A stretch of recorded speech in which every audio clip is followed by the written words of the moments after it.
Hi friends, welcome to my channel 8 to Memory Tamil. 8 to Memory Tamil சேனலுக்கு இது வரைக்கும் subscribe பண்ணாதவங்க please நம்ம சேனலுக்கு சப்ஸ்கிரைப் பண்ணுங்கள் அண்ட் கூடவே இருக்கிற பெல் ஐக்கான் ப்ரெஸ் பண்ணுங்கள். இன்றைக்கி நம்ம சேனலில் வீட்டிலே எப்படி குழம்பு powder and sambar powder prepare பண்ணலாம் அப்படின்றத பற்றி பார்க்கலாம். செய்ய தேவையான இன்க்ரீடியன்ட்ஸ் என்னென்னு பார்க்கலாம். ஃபர்ஸ்ட் ரெட் சில்லி, அப்புறம் வெந்தயம், ஃபெனுக்ரீக், அப்புறம் சீரகம், கியூமின், மிளகு, பிளாக் பெப்பர், குழம்பு மஞ்சள் கிழங்கு, டர்மரிக், அப்புறம் பெருங்காயம், அசஃபோட்டிடா, கொத்தமல்லி, கொரியாண்டர் சீட்ஸ். இப்போ எப்படி ப்ரிப்பேர் பண்ணுறதுன்னு பார்க்கலாம். ஃபஸ்ட்டு ஒரு 1/2 kg ஆஃப் ரெட் சில்லி எடுத்துக்கிறேன். நீங்கள் வந்து இது ஸ்டவ்வில் வச்சு லோ ஃப்ளேமில் வச்சு ஸ்டிர் பண்ணாலும் ஓகே, இல்லை நல்லா சன்லைட் படுற இடத்துல ஒரு 1 hour வச்சாலும் ஓகே. நல்லா காயணும், அது வரைக்கும் வச்சுக்கோங்க.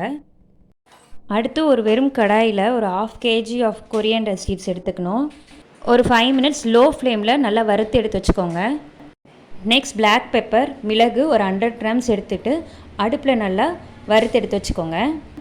மிளகு அடுப்பில் வறுத்துட்டு இருக்கும் போதே அது கூட நம்ம 100 grams ஆஃப் ஃபெனுக்ரிக் சேர்த்துக்க போகிறோம். சேர்த்துட்டு மிளகையும் ஃபெனுக்ரிக்கையும் ரெண்டுத்தையும் ஒன்றா வறுத்து வைக்க போகிறோம். இப்போ நம்ம வறுத்து வச்சுருக்க வெந்தயம், மிளகு கூட 100 grams ஆஃப் கியூமினையும் சேர்த்து வறுக்க போகிறோம்.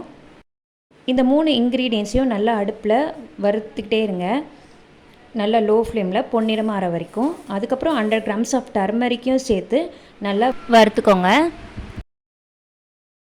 இது கூட 4 tablespoon ஆஃப் அசஃபோட்டிடா சேர்த்துக்கணும். நம்ம கட்டி பெருங்காயம் வேணால் கூட சேர்த்துக்கலாம். இப்போ நம்ம வறுத்து வச்சுருக்க எல்லா இன்க்ரீடியன்ஸையும் அரைக்கணும், அவ்வளோதான். குழம்பு பவுடர் ரெடி.